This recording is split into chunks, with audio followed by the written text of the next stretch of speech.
നമസ്കാരം കൂട്ടുകാരെ, ഈ വീഡിയോയിൽ പഠിക്കാൻ പോകുന്നത് ഭൂമിയുടെ അന്തരീക്ഷത്തെക്കുറിച്ചാണ്. എന്താണ് അന്തരീക്ഷം? ഭൂമിയെ ആവരണം ചെയ്തിരിക്കുന്ന വായുവിൻ്റെ പുതപ്പാണ് അന്തരീക്ഷം. വായുവിൽ അടങ്ങിയിരിക്കുന്ന ഓക്സിജൻ, കാർബൺ ഡൈ ഓക്സൈഡ് എന്നീ വാതകങ്ങളാണ് ഭൂമിയെ ജീവഗൃഹമായി നിലനിർത്തുന്നതിൽ മുഖ്യ പങ്ക് വഹിക്കുന്നത്. ഭൂമിയുടെ അവിഭാജ്യ ഘടകമായ വായുപിണ്ഡത്തിൻ്റെ 99% ഭൗമോപരിതലത്തിൽ നിന്നും 32 കിലോമീറ്ററുകൾക്കുള്ളിൽ സ്ഥിതി ചെയ്യുന്നു.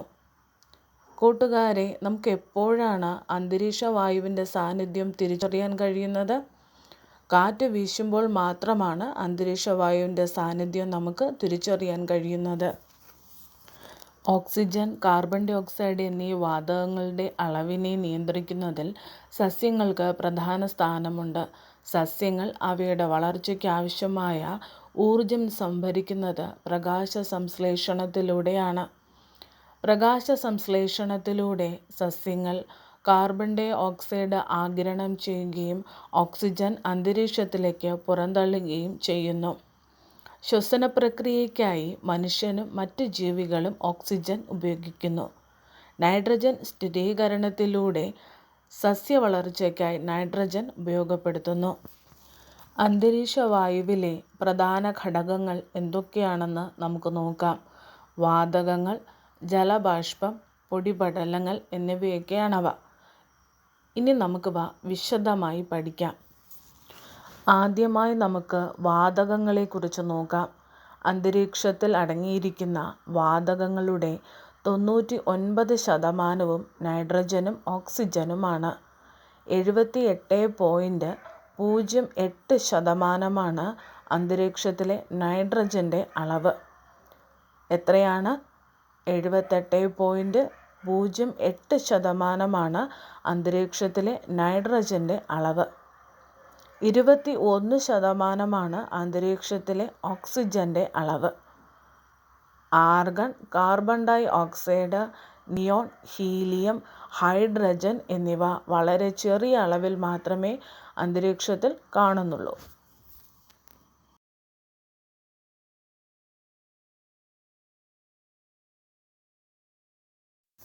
ഇനി നമുക്ക് ഹരിതഗൃഹ പ്രഭാവം എന്താണ് എന്ന് നോക്കാം. Carbon dioxide, methane, ozone തുടങ്ങിയ വാതകങ്ങളും നീരാവിയും ഭൂമിയിൽ നിന്നുയരുന്ന ഭൗമ വികിരണത്തെ ആഗിരണം ചെയ്ത് ഭൂമിയോടടുത്ത അന്തരീക്ഷത്തിലെ താപനില കുറയാതെ നിലനിർത്തുന്നു. ഈ പ്രതിഭാസത്തിനെ ഹരിതഗൃഹ പ്രഭാവമെന്ന് പറയുന്നു. എന്താണ്? Carbon dioxide, methane, ozone തുടങ്ങിയ വാതകങ്ങളും നീരാവിയും ഭൂമിയിൽ നിന്നുയരുന്ന ഭൗമവികിരണത്തെ ആഗിരണം ചെയ്ത് ഭൂമിയോടടുത്ത അന്തരീക്ഷത്തിലെ താപനില കുറയാതെ നിലനിർത്തുന്നു. ഇതാണ് ഹരിതഗൃഹ പ്രഭാവം. ഹരിതഗൃഹ പ്രഭാവത്തിന് കാരണമാകുന്ന വാതകങ്ങളെ ഹരിതഗൃഹ വാതകങ്ങളെന്ന് പറയുന്നു. എന്താണ് ഹരിതഗൃഹ വാതകങ്ങൾ? ഹരിതഗൃഹ പ്രഭാവത്തിന് കാരണമാകുന്ന വാതകങ്ങൾ. ഹരിതഗൃഹ വാതകങ്ങളിലൂടെ അന്തരീക്ഷ താപനിലയിൽ ഉണ്ടാകുന്ന വർധനവിനെ ആഗോളതാപനമെന്നാണ് പറയുന്നത്. ഹരിതഗൃഹ വാതകങ്ങളിലൂടെ അന്തരീക്ഷ താപനിലയിൽ ഉണ്ടാകുന്ന വർധനവിനെ ആഗോളതാപനമെന്ന് പറയുന്നു. അന്തരീക്ഷത്തിലെ ഹരിതഗൃഹ പ്രഭാവം ജീവൻ്റെ നിലനിൽപ്പിന് അനിവാര്യമാണെങ്കിലും ഹരിതഗൃഹ വാതകങ്ങളിൽ ഉണ്ടാകുന്ന വർധനവ് അന്തരീക്ഷ താപനില വർദ്ധിക്കുന്നതിന് കാരണമാകുന്നു.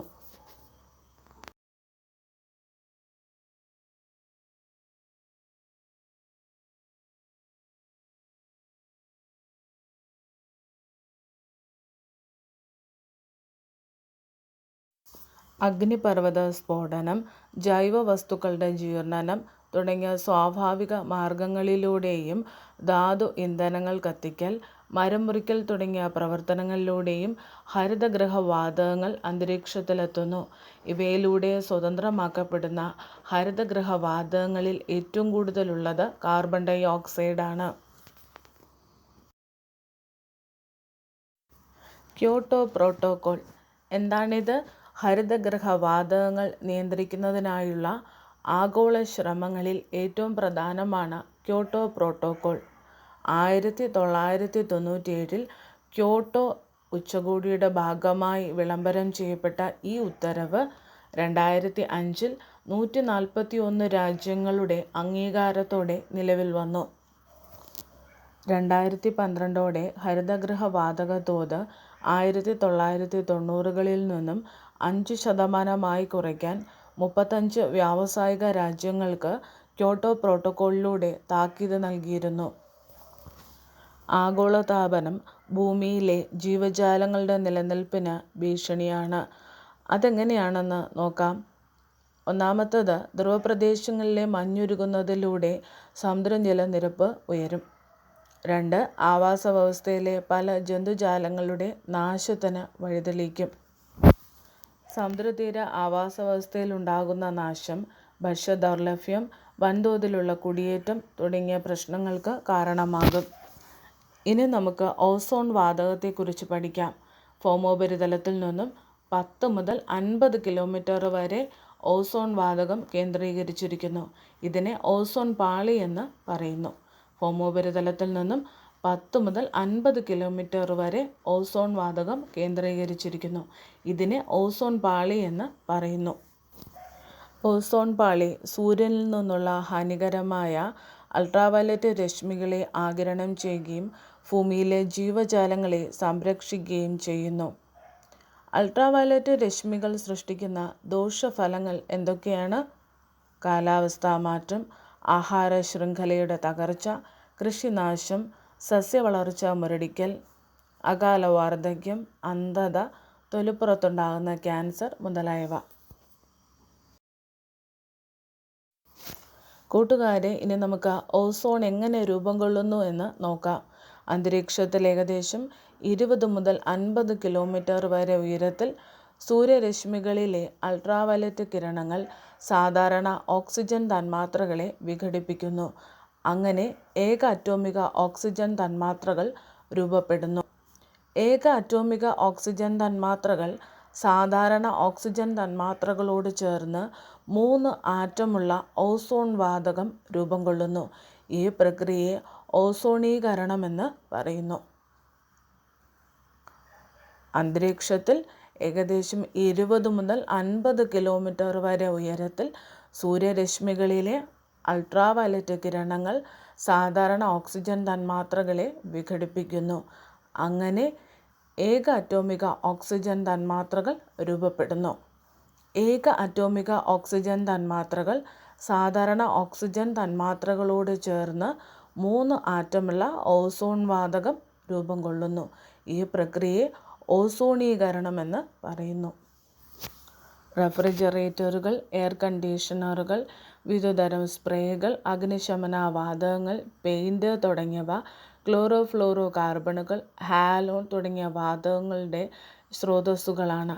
ഇത്തരം വാതകങ്ങൾക്ക് ദീർഘകാലം അന്തരീക്ഷത്തിൽ മാറ്റമില്ലാതെ നിലനിൽക്കാൻ ശേഷിയുണ്ട്.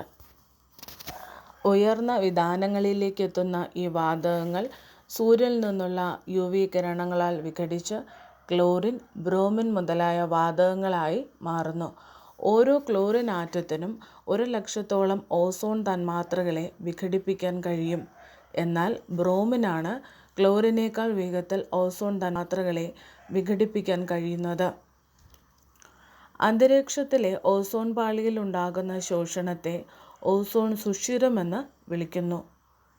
അപ്പോൾ കൂട്ടുകാരെ, എന്താണ് ഓസോൺ സുഷിരം? ഓസോൺ പാളിയിൽ ഉണ്ടാകുന്ന ശോഷണം. ഓസോൺ സംരക്ഷണത്തിൻ്റെ ആവശ്യകത സംബന്ധിച്ച് അവബോധം ജനിപ്പിക്കാൻ ഓസോൺ ശോഷണത്തിന് കാരണമായേക്കാവുന്ന ഉൽപ്പന്നങ്ങളുടെ ഉപയോഗം നിയന്ത്രിക്കാനുമായി എല്ലാ വർഷവും സെപ്റ്റംബർ 16 ലോക ഓസോൺ ദിനമായി ആചരിക്കുന്നു. എന്നാണ് ലോക ഓസോൺ ദിനം? സെപ്റ്റംബർ 16. എന്താണ് മോൺട്രിയൽ പ്രോട്ടോക്കോൾ? ഓസോൺ ശോഷണത്തിന് കാരണമാകുന്ന നിരവധി ഉൽപ്പന്നങ്ങളെ ഘട്ടം ഘട്ടമായി നിരോധിക്കുന്നതിനുള്ള അന്താരാഷ്ട്ര ഉടമ്പടിയാണ് മോൺട്രിയൽ പ്രോട്ടോക്കോൾ. ഓസോൺ പാളിയുടെ സംരക്ഷണത്തിനായി 1987 വിയന്നയിൽ നടന്ന ഉച്ചകോടിയുടെ ഭാഗമായാണ് ഈ ഉടമ്പടി. ഈ ഉടമ്പടിയുടെ നടപ്പാക്കലിലൂടെ അന്റാർട്ടിക് മേഖലയിൽ ഓസോൺ പാളിയുടെ ശോഷണം കുറയുന്നതായി കണ്ടെത്തിയിട്ടുണ്ട്.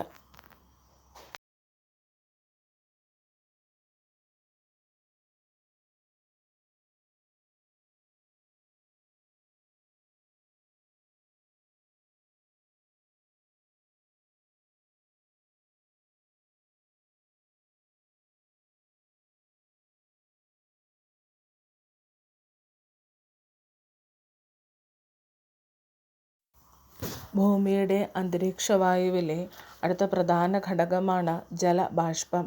തുടർച്ചയായി മാറ്റത്തിന് വിധേയമായിക്കൊണ്ടിരിക്കുന്ന ഒരു അന്തരീക്ഷ ഘടകമാണ് ജലബാഷ്പം. ഉയരം കൂടുന്തോറും ജലബാഷ്പത്തിൻ്റെ അളവിൽ വ്യത്യാസം കണ്ടുവരുന്നു. ഭൂമിയോട് ചേർന്ന അന്തരീക്ഷ ഭാഗങ്ങളിൽ വളരെ ഉയർന്ന അളവിൽ അടങ്ങിയിട്ടുള്ള ഒരു ഘടകമാണ് ജലതന്മാത്രകൾ. ബാഷ്പീകരണ പ്രക്രിയയിലൂടെ ജലം നീരാവിയായി അന്തരീക്ഷത്തിൽ എത്തിച്ചേരുന്നു. അത് മേഘങ്ങളുടെ രൂപീകരണത്തിനും മഴയ്ക്കും കാരണമാകുന്നു. ഉഷ്ണമേഖലാ പ്രദേശങ്ങളിൽ വായുവിൽ ഏകദേശം 4% ജലബാഷ്പം കണ്ടുവരുന്നു. എന്നാൽ വരണ്ടതും തണുത്തതുമായ മരുഭൂമികളിലും തണുത്ത പ്രദേശങ്ങളിലും വായുവിൽ ജലബാഷ്പത്തിൻ്റെ അളവ് 1% കുറവാണ്. ഭൂമധ്യരേഖാ പ്രദേശത്തു നിന്നും ധ്രുവങ്ങളിലേക്ക് പോകുന്തോറും അന്തരീക്ഷത്തിലെ ജലബാഷ്പത്തിൻ്റെ അളവ് കുറഞ്ഞു വരുന്നു. സൂര്യനിൽ നിന്നുള്ള വികിരണത്തെ ആഗിരണം ചെയ്യുകയും ഭൗമ വികിരണത്തെ തടഞ്ഞു നിർത്തി ഭൗമോപരിതലത്തിൽ കൂടുതൽ ചൂടോ തണുപ്പോ ഇല്ലാതെ ഒരു പുതപ്പ് പോലെ നിലനിൽക്കുന്ന അന്തരീക്ഷ ഘടകമാണ് ജലബാഷ്പം. ഇനി നമുക്ക് അന്തരീക്ഷത്തിലെ ജലത്തിൻ്റെ അളവിനെ സ്വാധീനിക്കുന്ന ഘടകങ്ങൾ എന്തൊക്കെയാണെന്ന് നോക്കാം. ഉയർന്ന താപനിലയുള്ള പ്രദേശങ്ങളിൽ ബാഷ്പീകരണ തോത് കൂടുതലാണ്. ഇവിടങ്ങളിലെ അന്തരീക്ഷത്തിൽ ജലാംശം കൂടുതലായിരിക്കും. ഉപരിതല ജലസ്രോതസ്സുകളായ സമുദ്രങ്ങൾ, നദികൾ, മറ്റു ജലാശയങ്ങൾ എന്നിവയോടടുത്ത അന്തരീക്ഷ ഭാഗങ്ങളിൽ ജലാംശം കൂടുതലായിരിക്കും. ഇനി നമുക്ക് അടുത്തതായി അന്തരീക്ഷ വായുവിലെ പ്രധാന ഘടകമായ പൊടിപടലങ്ങളെക്കുറിച്ച് നോക്കാം. വ്യത്യസ്ത സ്രോതസ്സുകളിൽ നിന്ന് എത്തിച്ചേരുന്ന കടലുപ്പ്, ചാരം, പൂമ്പൊടി, ഉൽക്കാശകലങ്ങൾ, നേർത്ത മൺതരികൾ തുടങ്ങിയ ചെറിയ ഖരപദാർത്ഥങ്ങളും അന്തരീക്ഷം ഉൾക്കൊള്ളുന്ന പൊടിപടലങ്ങൾ എന്നിവ സാധാരണയായി കണ്ടുവരുന്നത് ഭൗമോപരിതലത്തിനടുത്ത ഭാഗങ്ങളിൽ ആയിരിക്കും. താപ സംവഹന പ്രക്രിയയിലൂടെ പൊടിപടലങ്ങൾ ഉയരത്തിൽ എത്തും. ഉപോഷ്ണമേഖലയിലും മിതോഷ്ണമേഖലയിലും വീശുന്ന വരണ്ട കാറ്റുമൂലം ഈ പ്രദേശങ്ങളിലെ അന്തരീക്ഷത്തിൽ ഭൂമധ്യരേഖാ പ്രദേശങ്ങളെ അപേക്ഷിച്ച് പൊടിപടലങ്ങൾ കൂടുതൽ കാണുന്നു. അന്തരീക്ഷത്തിലെ ഘനീകരണ മർമ്മങ്ങളായി വർത്തിക്കുന്ന പൊടിപടലങ്ങളെ ചുറ്റി നീരാവി ഘനീഭവിച്ചാണ് മേഘങ്ങൾ രൂപം കൊള്ളുന്നത്. കൂട്ടുകാരെ, നമുക്ക് അടുത്തതായി ഭൂമിയുടെ അന്തരീക്ഷത്തെക്കുറിച്ച് പഠിക്കാം. ഭൗമോപരിതലത്തിൽ നിന്നും ഏകദേശം 90 കിലോമീറ്റർ ഉയരം വരെ വാതക സംരചന ഏറെക്കുറെ ഒരുപോലെയാണ്. അന്തരീക്ഷത്തിൻ്റെ ഈ ഭാഗത്തെ ഹോമോസ്ഫിയർ എന്ന് വിളിക്കുന്നു. ഭൗമോപരിതലത്തിൽ നിന്നും 90 കിലോമീറ്ററിന് മുകളിൽ സ്ഥിതി ചെയ്യുന്ന അന്തരീക്ഷ ഭാഗത്ത് വാതക സംരചനയിൽ ഐക്യരൂപ്യമില്ല. അതിനാൽ ഈ ഭാഗത്തെ ഹെറ്ററോസ്ഫിയർ എന്ന് വിളിക്കുന്നു. അടുത്തതായി നമുക്ക് അന്തരീക്ഷത്തിൻ്റെ ഘടന പഠിക്കാം. വ്യത്യസ്ത സാന്ദ്രതയും താപനിലയുമുള്ള പാളികൾ ഉൾപ്പെടുന്നതാണ് ഭൂമിയുടെ അന്തരീക്ഷം. ഭൗമോപരിതലത്തിൽ നിന്നും മുകളിലേക്ക് പോകുന്തോറും വായുവിൻ്റെ സാന്ദ്രത കുറയുന്നു. ഊഷ്മാവിൻ്റെ വ്യതിയാനത്തിൻ്റെ അടിസ്ഥാനത്തിൽ അന്തരീക്ഷത്തെ 5 വ്യത്യസ്ത പാളികളായി തിരിക്കാം. അവ ഏതൊക്കെയാണ്? Troposphere, stratosphere, mesosphere, thermosphere, exosphere. ഇനി നമുക്ക് ഓരോ അന്തരീക്ഷ പാളിയെയും കുറിച്ച് വിശദമായി പഠിക്കാം. ആദ്യമായി ട്രോപ്പോസ്ഫിയർ. അന്തരീക്ഷത്തിൻ്റെ ഏറ്റവും താഴെയുള്ള പാളിയാണ് ട്രോപ്പോസ്ഫിയർ. ഭൗമോപരിതലത്തിൽ നിന്നും ശരാശരി 13 കിലോമീറ്ററാണ് ഇതിൻ്റെ ഉയരം. ട്രോപ്പോസ്ഫിയറിൻ്റെ വ്യാപ്തി ധ്രുവപ്രദേശത്ത് 8 കിലോമീറ്റർ വരെയും ഭൂമധ്യരേഖാ പ്രദേശത്ത് 18 കിലോമീറ്റർ വരെയുമാണ്. ഭൂമധ്യരേഖാ പ്രദേശത്ത് ശക്തമായ സംവഹന പ്രവാഹത്താൽ താപം ഉയരങ്ങളിലേക്ക് പ്രസരിക്കുന്നത് കൊണ്ടാണ് ഈ പ്രദേശങ്ങളിൽ ട്രോപ്പോസ്ഫിയറിൻ്റെ വ്യാപ്തി കൂടിയിരിക്കുന്നത്. പൊടിപടലങ്ങളും ജലബാഷ്പവും ഏറ്റവും കൂടുതൽ അടങ്ങിയിരിക്കുന്ന അന്തരീക്ഷ മണ്ഡലമാണ് ട്രോപ്പോസ്ഫിയർ. മഴ, മഞ്ഞ്, കാറ്റ് തുടങ്ങിയ എല്ലാ തരത്തിലുമുള്ള അന്തരീക്ഷ പ്രതിഭാസങ്ങളും കണ്ടുവരുന്നത് ട്രോപ്പോസ്ഫിയറിലാണ്. ട്രോപ്പോസ്ഫിയറിൽ ഭൗമോപരിതലത്തിൽ നിന്നും ഓരോ 165 മീറ്റർ ഉയരത്തിലും 1 ഡിഗ്രി സെൽഷ്യസ് എന്ന നിലയിൽ താപനില കുറയുന്നു. ഭൂമിയിലെ എല്ലാ തരത്തിലുമുള്ള ജൈവ പ്രവർത്തനങ്ങളും നടക്കുന്നത് ട്രോപ്പോസ്ഫിയറിലാണ്. ട്രോപ്പോസ്ഫിയറിനെ സ്ട്രാറ്റോസ്ഫിയറിൽ നിന്നും വേർതിരിക്കുന്ന സംക്രമണ മേഖലയാണ് ട്രോപ്പോപാസ്. ഭൂമധ്യരേഖാ പ്രദേശത്തിന് മുകളിൽ ട്രോപ്പോപാസിലെ ഏകദേശ താപനില -80 ഡിഗ്രി സെൽഷ്യസിനും ധ്രുവപ്രദേശത്ത് -45 ഡിഗ്രി സെൽഷ്യസിനും ഇടയിലാണ്. അന്തരീക്ഷത്തിലെ അടുത്ത പാളിയാണ് സ്ട്രാറ്റോസ്ഫിയർ. ഈ പാളി ട്രോപ്പോസ്ഫിയറിന് തൊട്ടുമുകളിൽ കാണപ്പെടുന്നു. സ്ട്രാറ്റോസ്ഫിയർ ഭൗമോപരിതലത്തിൽ നിന്നും 50 കിലോമീറ്റർ വരെ വ്യാപിച്ചിരിക്കുന്നു. ഓസോൺ പാളി സ്ട്രാറ്റോസ്ഫിയറിലാണ്. സ്ട്രാറ്റോസ്ഫിയറിൻ്റെ താഴ്ന്ന വിതാനങ്ങളിൽ ഉയരം കൂടുന്തോറും താപനിലയിൽ മാറ്റം അനുഭവപ്പെടുന്നില്ല. ഈ മേഖലയെ സമതാപ മേഖല എന്ന് പറയുന്നു. സ്ട്രാറ്റോസ്ഫിയറിൽ തെളിഞ്ഞ അന്തരീക്ഷസ്ഥിതിയും വായു അറകളുടെ അസാന്നിധ്യവും കൊണ്ട് ജെറ്റ് വിമാനങ്ങളുടെ സുഗമ സഞ്ചാരം സാധ്യമാകുന്നു. സ്ട്രാറ്റോസ്ഫിയറിന് മുകളിലുള്ള സംക്രമണ മേഖലയെ സ്ട്രാറ്റോപാസ് എന്ന് വിളിക്കുന്നു. അന്തരീക്ഷത്തിലെ മൂന്നാമത്തെ പാളിയാണ് മെസോസ്ഫിയർ. ഇത് സ്ട്രാറ്റോസ്ഫിയറിന് മുകളിൽ 80 കിലോമീറ്റർ ഉയരം വരെ വ്യാപിച്ചു കിടക്കുന്നു. മെസോസ്ഫിയറിൽ ഉയരം കൂടുന്തോറും താപനില കുറയും. ഉൽക്കകൾ മെസോസ്ഫിയറിൽ പ്രവേശിക്കുമ്പോൾ ഘർഷണത്താൽ കത്തി ചാരമാകുന്നു. ഭൗമോപരിതലത്തിൽ നിന്നും 80 കിലോമീറ്റർ ഉയരത്തിലെത്തുമ്പോൾ താപനില -100 ഡിഗ്രി സെൽഷ്യസ് വരെ താഴുന്നു. മെസോസ്ഫിയറിൻ്റെ ഏറ്റവും മുകളിലെ ഭാഗം മെസോപാസ് എന്ന് അറിയപ്പെടുന്നു. അന്തരീക്ഷത്തിലെ ഏറ്റവും കുറഞ്ഞ താപനില മെസോപാസിൽ അനുഭവപ്പെടുന്നു. അന്തരീക്ഷത്തിലെ നാലാമത്തെ പാളിയാണ് തെർമോസ്ഫിയർ. ഇത് ഏകദേശം 80 മുതൽ 400 കിലോമീറ്റർ വരെ ഉയരത്തിൽ വ്യാപിച്ചു കിടക്കുന്നു. തെർമോസ്ഫിയറിൽ ഉയരം കൂടുന്തോറും താപനില വർദ്ധിക്കും. അന്തരീക്ഷത്തിൻ്റെ ഏകദേശം 80 മുതൽ 400 കിലോമീറ്റർ വരെ ഉയരത്തിൽ അൾട്രാവയലറ്റ് കിരണങ്ങൾ, എക്സ്റേ കിരണങ്ങൾ, തീവ്ര സൂര്യരശ്മികൾ എന്നിവ വിവിധ തന്മാത്രകളെ അയോണുകളാക്കി മാറ്റുന്നു. ഈ പ്രക്രിയയെ അയോണീകരണം എന്ന് പറയുന്നു. ഈ മണ്ഡലത്തെ അയണോസ്ഫിയർ എന്നും വിളിക്കുന്നു. അയോണുകൾക്ക് വൈദ്യുതി കടത്തിവിടാൻ കഴിയും. റേഡിയോ തരംഗങ്ങൾ വൈദ്യുത കാന്തിക തരംഗങ്ങൾ ആയതിനാൽ അയണോസ്ഫിയർ റേഡിയോ തരംഗങ്ങളുടെ ദീർഘദൂര പ്രക്ഷേപണം സാധ്യമാക്കുന്നു. അന്തരീക്ഷത്തിലെ അഞ്ചാമത്തെ പാളിയാണ് എക്സോസ്ഫിയർ. അന്തരീക്ഷത്തിലെ ഏറ്റവും മുകളിലത്തെ പാളി. ഈ പാളിയിലെ വായു തന്മാത്രകളുടെ സാന്നിധ്യം ക്രമേണ നേർത്തു വരികയും ബഹിരാകാശത്തേക്ക് ലയിക്കുകയും ചെയ്യുന്നു. 400 കിലോമീറ്ററിന് മുകളിൽ സ്ഥിതി ചെയ്യുന്ന എക്സോസ്ഫിയർ ബഹിരാകാശത്തോട് ചേർന്ന് കിടക്കുന്നു. കനം കുറഞ്ഞ വാതകങ്ങളായ ഹീലിയവും ഹൈഡ്രജനും എക്സോസ്ഫിയറിൽ കാണപ്പെടുന്നു.